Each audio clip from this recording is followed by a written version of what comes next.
Hello everyone, welcome to my YouTube channel.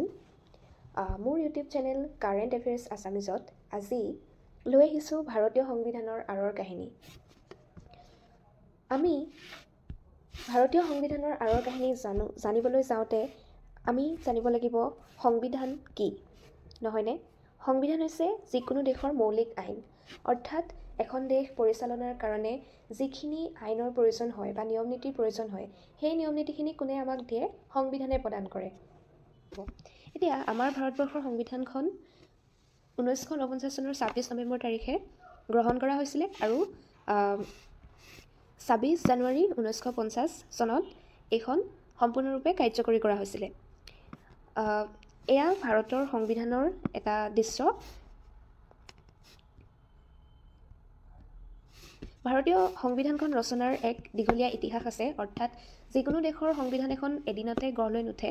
সংবিধান এখন সৃষ্টি কৰিবলৈ বহুত সময় লাগে, বহুতজন মানুহৰ কষ্টৰ প্ৰয়োজন হয় আৰু ভাৰতীয় সংবিধানখন ৰচনাৰ আঁৰতো এক দীঘলীয়া কাহিনী আছে। ভাৰতৰ যিখন সংবিধান সভা বা সংবিধান ৰচনাৰ কাৰণে যিখন সভা দায়ী আছিলে বা যিখন সভাই সংবিধান ৰচনাত আটাইতকৈ গুৰুত্বপূৰ্ণ ভূমিকা পালন কৰিছিলে, সেই সংবিধান সভাৰ প্ৰথম দাবীদাৰ আছিল M.N. ৰয়। M.N. ৰয় এয়া তেখেতৰ ডাক টিকেট, ভাৰতবৰ্ষৰ চৰকাৰে ওলোৱা তেখেতৰ ডাক ticket.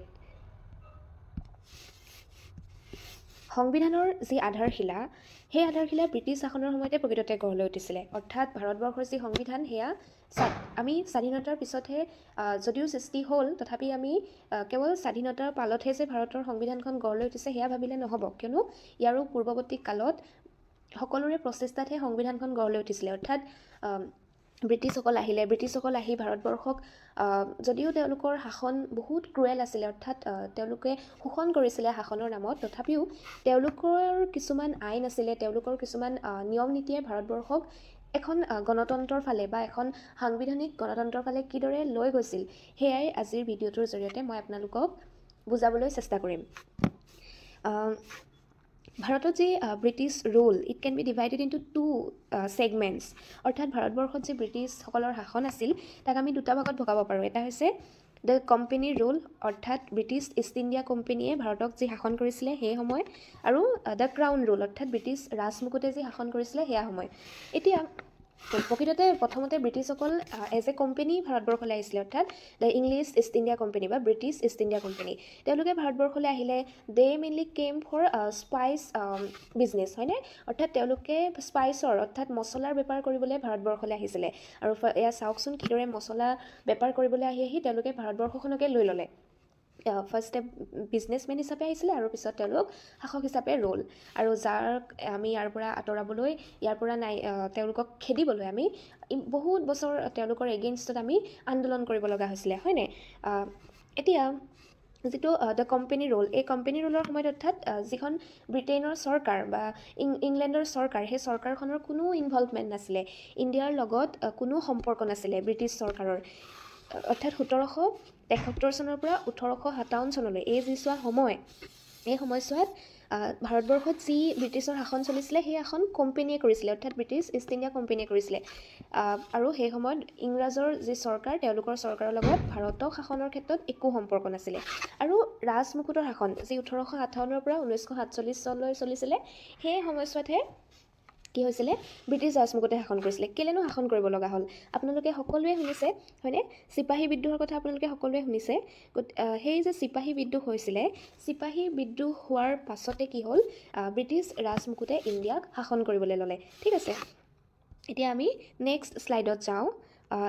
The British passed various acts for the governance of India.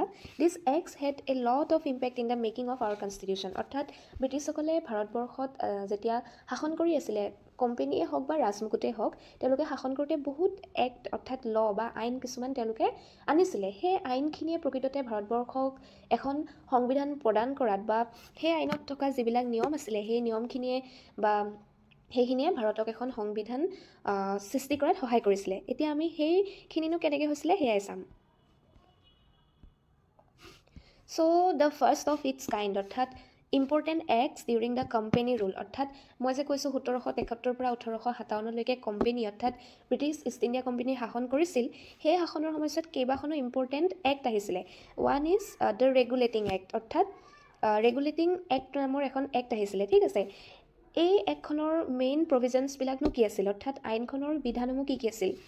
So' it was the first step to control and regulate the company affairs in the country, অৰ্থাৎ ভাৰতবৰ্ষত ব্ৰিটিছ ইষ্ট ইণ্ডিয়া কোম্পেনীৰ যিবিলাক কাম কাজ আছিল সেই কাম কাজবিলাক পোনপ্ৰথমবাৰৰ বাবে শাসন কৰিবলৈ, নিয়ন্ত্ৰণ কৰিবলৈ এই এক্টখন আহিছিলে।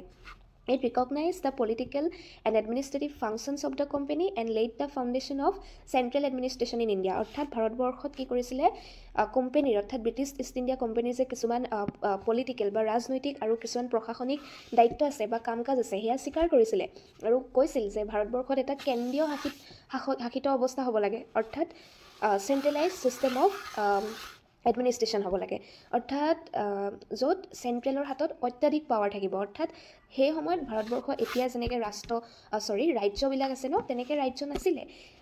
অৰ্থাৎ ব্ৰিটিছৰ শাসনত আণ্ডাৰত কিছুমান নিৰ্দিষ্ট এৰিয়া আছিলে, কিছুমান নিৰ্দিষ্ট অঞ্চল আছিলে। সেই অঞ্চলসমূহক লৈ তেওঁলোকৰ চেণ্ট্ৰেলাইজড যিটো ছিষ্টেম সেইটো গঠন হৈছিলে। Then it establish the supreme court of Kolkata in 1774, আৰু আটাইতকৈ ইম্পৰ্টেণ্ট কি আছিলে development, the establishment of supreme court of Kolkata, অৰ্থাৎ যিখন কলকাতাৰ সুপ্ৰিম কোৰ্ট মানে এতিয়াৰ যিখন হাইকোৰ্ট, সেই হাইকোৰ্টখন তেতিয়া 1774 চনতে গঢ় লৈ উঠিছিলে আৰু তেতিয়া তাক কি বুলি কোৱা হৈছিলে, সুপ্ৰিম কোৰ্ট অফ কলকাতা বুলি কোৱা হৈছিলে। আৰু লগতে Governor General of Bengal, one of the most important administrative post, Governor General of বেংগলো সেইটো সময়তে এই এক্টখনৰ জৰিয়তে ক্ৰিয়েট কৰা হৈছিলে। সেইটোৱে যে সেইটো সময়ত ভাৰতবৰ্ষৰ যিবিলাক এৰিয়া বা অঞ্চল সেইবিলাকৰ বেছিভাগেই ব্ৰিটিছৰ অধীনত নাছিল 1773 চনত। যিসমূহ অঞ্চল আছিল সেইসমূহকে লৈ তেওঁলোকে এটা চেণ্ট্ৰেলাইজড এডমিনিষ্ট্ৰেশ্যন গঢ়ি তুলিছিলে আৰু লগতে তেওঁলোকে মেইনলি তেওঁলোকৰ যিটো এৰিয়া সেইটো বেংগলতে সীমাবদ্ধ আছিলে আৰু সেইকাৰণে তেওঁলোকে কোনটো পোষ্ট ক্ৰিয়েট কৰিছিলে, governor General of Bengal. So he is the first Governor General of Bengal and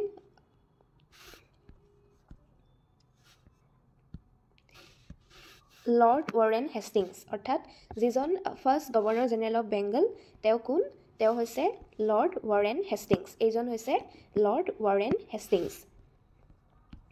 দ্বিতীয় যিখন এক্ট আছিলে সেইখন মই এতিয়া আপোনালোকক ইম্পৰ্টেণ্ট যিবিলাক আইন সেইবিলাকহে কৈ আছোঁ, বুজিছে। গতিকে দ্বিতীয় যিখন ইম্পৰ্টেণ্ট আইন আছিলে সেইখন আছিলে চাৰ্টাৰ এক্ট 1833। ইয়াৰ মাজতো অৰ্থাৎ 1773 পৰা 1833 ভিতৰতো বহুতকেইখন আইন পাছ হ'ল, যেনেকৈ এখন আছিলে পিটছ ইণ্ডিয়া এক্ট।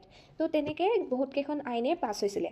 এতিয়া আমি চাৰ্টাৰ এক্টখনৰ কথা কিয় কৈছোঁ, কাৰণ this act made Governor General of Bengal as Governor General of India. It vested in him all the military and civil powers, বুজিছে। অৰ্থাৎ যিখন প্ৰথম এক্ট আছিলে 1773 চনৰ আইনখন, ৰেগুলেটিং আইন, সেই ৰেগুলেটিং বা ভাৰত শাসন আইন যিখন আছিলে সেই আইনখনে কি কৰিছিলে, সেই আইনখনে গভৰ্ণৰ জেনেৰেল অফ বেংগল নামৰ পোষ্টটো ক্ৰিয়েট কৰিছিলে আৰু সেই পোষ্টটো 1833 চনত কি কৰিলে, গভৰ্ণৰ জেনেৰেল অফ ইণ্ডিয়া কৰি দিলে। কিয় কৰিলে, কাৰণ 1773 পৰা 1833 এয়া বহুত চোৱা সময়, কমেও 50 বছৰৰে চোৱা সময়, হয়নে। সেই সময়ছোৱাত কি হ'ল, ভাৰতৰ আৰু বহুত এলেকা ব্ৰিটিছৰ অধীনলৈ আহিলে, কোম্পেনীৰ অধীনলৈ আহিলে আৰু সেই এলেকাসমূহ যিহেতু কোনোবা এটা নিৰ্দিষ্ট চেণ্টাৰৰ পৰা শাসন কৰিব লাগিব, অৰ্থাৎ কেন্দ্ৰৰ পৰা শাসন কৰিব লাগিব, সেই কেন্দ্ৰটো কি হ'ল, বেংগল।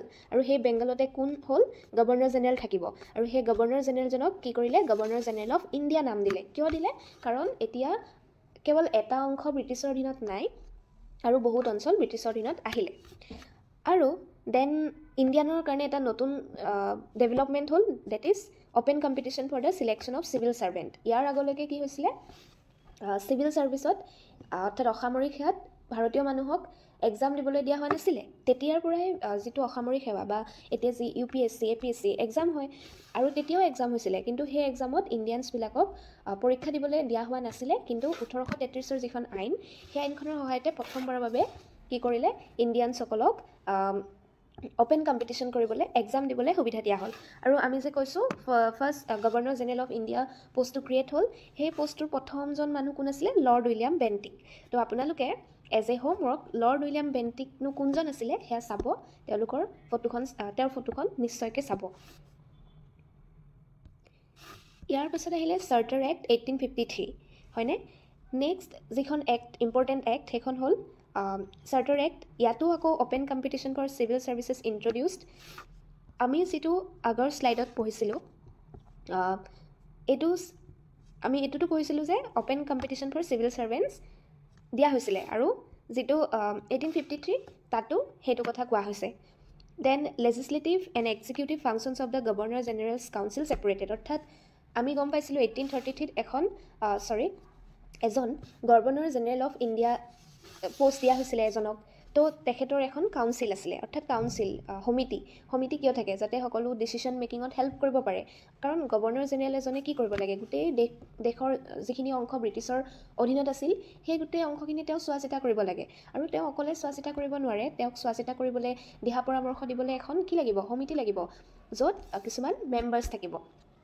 আৰু এতিয়া কি কৰিলে? 1853 যিখন আইন আছিলে সেই আইনখনে গভৰ্ণৰ জেনেৰেলৰ যিখন সমিতি আছিল সেই সমিতিখনৰ লেজিছলেটিভ অৰ্থাৎ আইনমূলক যিবিলাক কাম কাজ, অৰ্থাৎ আইন সৃষ্টি কৰা যিবিলাক কাম কাজ, আৰু এক্সিকিউটিভ অৰ্থাৎ আইন প্ৰয়োগ কৰা যি কাম কাজ, সেই কাম কাজ কৰা বিভাগ দুটা বেলেগ কৰিলে। আকৌ establishment of a separate legislative council known as Indian legislative council. অৰ্থাৎ পূৰ্বতে কি আছিলে? গভৰ্ণৰ জেনেৰেলছ কাউন্সিল আছিলে, হয়নে? কিন্তু এতিয়া কি কৰিলে?